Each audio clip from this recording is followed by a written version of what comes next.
আসসালামু আলাইকুম, welcome to my channel.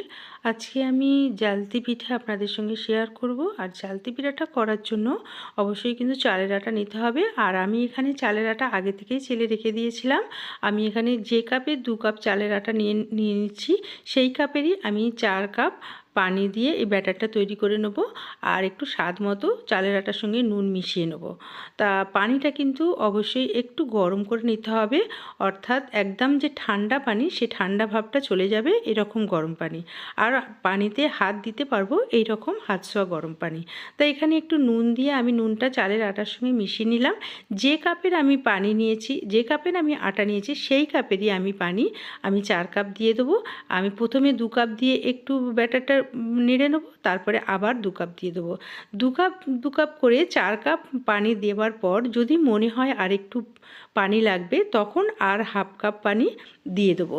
তাই এখানে দেখুন আমি 4 কাপ পানি আরামসে দিয়ে দিলাম। যেহেতু আমি 2 কাপ আটা নিয়েছি, 4 কাপ পানি কিন্তু অবশ্যই দিতে হবে। এবার কোনো ক্ষেত্রে আটার ক্ষেত্রে হয়তো লাগে না, কোনো আটার ক্ষেত্রে অবশ্যই একটু লেগে যায়। তাই এখানে আমি ব্যাটারটা দেখুন এরকমভাবে ভালো করে আমি নেড়ে নেড়ে আমি ভালো করে করে নেবো, ব্যাটারটা তৈরি করে নেবো। আর লাম্পস কিন্তু অবশ্যই থাকবে না, কারণ লাম্পস থাকলে কিন্তু জালি পিঠাটা ভালো হবে না। জালি পিঠাটা আটকে যাবে, মানে যেটা ফুটোটা আটকে যাবে যে ছাঁচে আমি বানাবো, সেই জন্য লাম্পস কিন্তু একেবারেই থাকবে না। তা আমি দেখুন 4 কাপ পানি দেওয়ার পরও আমি হাফ কাপ পানি আর একটু দিয়ে দিলাম, কারণ ব্যাটারটা একটু ঘন হয়ে গেছিলো, সেই জন্য আমি আর একটু দিয়ে দিলাম। তো এই হচ্ছে পানির মেজারমেন্ট। এবং মানে আটার যে ব্যাটারটা, সে ব্যাটারের এইভাবেই কিন্তু মেজারমেন্টটা করে নিতে হবে। তা ভালো কিন্তু কী করে কিন্তু আমি ফেটে নিচ্ছি এই কারণেই, যাতে না লাম্পস থাকে। আর আমি জালি পিঠাটা তৈরি করব একটা ছাঁচ দিয়ে। তাই এখানে আমি একটা ছাঁচ নিয়েছি, দেখুন এই ছাঁচে কিন্তু অনেকগুলো ছোট ছোট ছাঁচ আছে দেখুন। আর এগুলো কিন্তু ফুটো ফুটো করা আছে। আর এই ছিদ্রগুলো কিন্তু কোনোটাতে 3টে ছিদ্র আছে, কোনোটাতে 4টে ছিদ্র আছে, কোনোটাতে আবার একটাও আছে। তা আমি 3টে ছিদ্র দেওয়া যে ছাঁচটা, আমি সেটা দিয়েই কিন্তু পিঠাটা তৈরি করব, জালি পিঠাটা। যেহেতু এটা নেটের মতো হয় দেখতে, সেই জন্য এটাকে জালি পিঠে বলা হয়েছে। তা দেখুন এইভাবে ছাঁচটা আমি এর মধ্যে পরিয়ে দিলাম, দিয়ে এইবারে এটাকে আমি টাইট করে দেবো। আর গ্লাসের মতো যে পোর্শনটা আছে, ওই গ্লাসের পোর্শনে আমি ব্যাটারটা ভরে দেবো, ভরে তারপরে আমি পিঠাটা তৈরি করব। তা এই গ্লাসটা কিন্তু আমাকে একটা প্লেটের উপরেই রাখতে হবে, নাহলে যে ফুটোটা আছে ওই ফুটোর মধ্যে ব্যাটারটা পড়ে চারপাশটা নোংরা হয়ে যাবে। সেজন্য একটা প্লেটের মধ্যে আমি রেখে দিলাম। আর এদিকে আমি গ্যাসটা অন করে দিয়ে একটা ননস্টিক আমি প্যান বসিয়ে দিয়েছি এবং একদম লো ফ্লেমে গরম করে নিয়েছি। তা এখানে আমি দেখুন গ্লাসের মধ্যে আমি একটা চামচে করে আমি গ্লাসটা ভরে নেব ব্যাটারটাকে, তারপর আমি পিঠাটা তৈরি করব। তা গ্লাসটা করে দেখুন, গ্লাসে কিন্তু আমি দেখুন ব্যাটারটাকে ভরে নিলাম। আর এদিকে যে প্যানটা আমি গ্যাসে বসিয়ে দিয়েছি, সেই প্যানটাতে আমি একটু অলিভ অয়েল তেল দিয়ে দিচ্ছি। আর এখানে আমি অলিভ অয়েল তেল দিয়ে দিচ্ছি, আপনারা পারলে এখানে ঘি দিলেও ভালো হবে কিন্তু।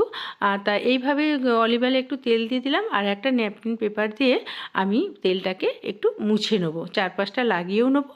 আর অতটা তেল দেবো না, একটু মুছে নেবো। তো এইভাবে কিন্তু ন্যাপকিন পেপার দিয়ে তেলটা একটু লাগিয়ে নিতে হবে। আর যেহেতু ননস্টিক প্যান আছে, সুতরাং আরামসেই কিন্তু পিঠাটা উঠে যাবে। তো এইভাবে দেখুন আমি ঘুরিয়ে ঘুরিয়ে কিন্তু পিঠাটা তৈরি করে নিচ্ছি। তাই এইভাবে পিঠাটা আমি তৈরি করে নিলাম। এই পিঠাটা কিন্তু একদম লো ফ্লেমেই করে নিতে হবে। আর এটা হাত দিয়েও তুলে নেওয়া যায় বা স্প্যাচুলা দিয়েও তুলে নেওয়া যাবে। তো প্রচণ্ড গরম আছে, সেই জন্য হাত দিয়ে তোলা যাচ্ছে না। তা এইভাবে আমি কিন্তু ভাঁজ করে তুলে নিলাম, কিন্তু হাত দিয়েও আরামসে তুলে নেওয়া যাবে, সেটাও আমি আপনাদের দেখাবো। আর একবার হাত দিয়ে তুলে দেখাচ্ছি। তো এইভাবে কিন্তু ন্যাপকিন পেপারটা দিয়ে আমি একবার করে ননস্টিক কড়াটা আমি একবার করে মুছে নিলাম। আর তারপরে কিন্তু আমি ব্যাটারটা গ্লাসের মধ্যে ভরে দিলাম। ভরে দেওয়ার পর এইবার আমি এইভাবে ঘুরিয়ে নিয়ে আমি পরোটাটা তৈরি করে নেব।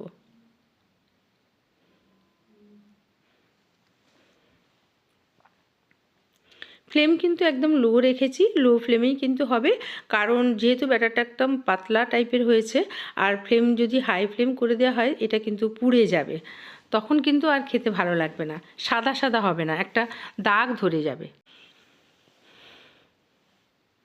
তো এটাকে দেখুন আমি হাত দিয়েই তুলে ফেললাম। হাত ধুয়ে তুলে নিয়ে এটাকে আমি একটা প্লেটের মধ্যে রেখে দিলাম। আর একটা এরকম পরোটা আমি তৈরি করে নিলাম, সেটাকেও আমি দেখুন এরকম হাত দিয়ে তুলে নিতে পারবো। তো প্রচণ্ড গরম আছে ওই জন্য ঠিক তোলা যাচ্ছে না, তা এইভাবেই কিন্তু তুলে নিতে হবে এবং আরামসে উঠে আসবে। এভাবে পরপর আমি জালি পিঠাগুলো বানিয়ে নিলাম। এইবার 3টে ফুটোর যে ছাঁচ সেটা দিয়ে আমি এটা বানিয়েছি। একটা ফুটোর যে ছাঁচটা আছে সেই ছাঁচটাও আমি আপনাদের বানিয়ে দেখাচ্ছি, দেখুন সেটাও অনেক কিন্তু ফ্যান্সি দেখতে হবে। তা এইভাবেও আপনারা কিন্তু জালি পাড়াটা বা আমাদের জালি পিঠা বানিয়ে নেবেন এবং দেখুন আরামসে কিন্তু উঠে আসবে।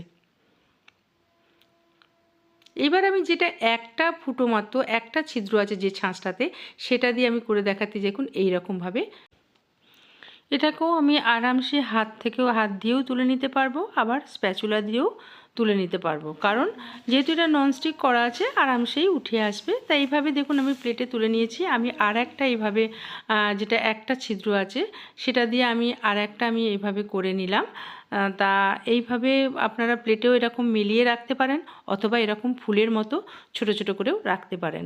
তাই এটা দেখুন ফুলের মতো কিভাবে আমি করব। আমি এরকম করার মধ্যে অর্থাৎ প্যানের মধ্যে এরকম স্প্যাচুলা দিয়ে বোথ সাইডটা এরকম করে নিয়ে আমি সার্ভ করে দেবো প্লেটের মধ্যে। এইভাবে প্লেটের মধ্যে সার্ভ করলে কিন্তু অনেকটা যেন ফুলের মতো দেখায়। তা এগুলো খেতে কিন্তু খুব সুন্দর হয়, খুব টেস্টি হয়। আর এগুলো সাধারণত শীতকালেই খেতে ভালো লাগে, এটা গুড়ের সঙ্গেও খেতে ভালো লাগে। আবার এটা কিন্তু যে কোনো মুরগির মাংসের বা যে কোনো মাংসের ঝোলের সঙ্গেও কিন্তু খেতে ভালো লাগে। তা থ্যাংক ইউ ফর ওয়াচিং।